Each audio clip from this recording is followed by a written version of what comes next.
Nakaalerto ang mga kapulisan ng Rion Cordillera sa pagtulong sa ating mga kababayan na napinsala ng dulot ng Bagyong Carina. Ang kanilang mabilis na pagtugon at dedikasyon ay malaking tulong sa mga kababayan natin na nakararanas ng krisis. Mahalaga ang ganitong uri ng kooperasyon at pagkakaisa sa panahon ng sakuna upang mapabilis ang pagsasaayos at pagbibigay ng tulong. Yan ang ulat mula kay Patrolwoman Melanie Amoyo. Alintana ng mga kapulisan ng Rehiyon Cordillera ang malakas na hangin at ulan dulot ng Bagyong Carina upang magbigay ng tulong at tiyakin na ang tulong ay makakarating sa mga nangangailangan.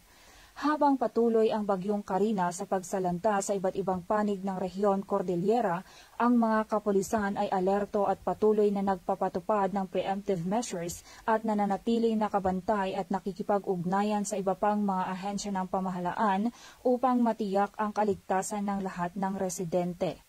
Bilang tugon sa mga epekto ng Bagyong Carina, nagsagawa ng road clearing operations ang mga kapulisan at sinubaybayan ang mga lugar na may panganib ng pagguho ng lupa at inilipat ang mga apektadong residente sa itinalagang evacuation center.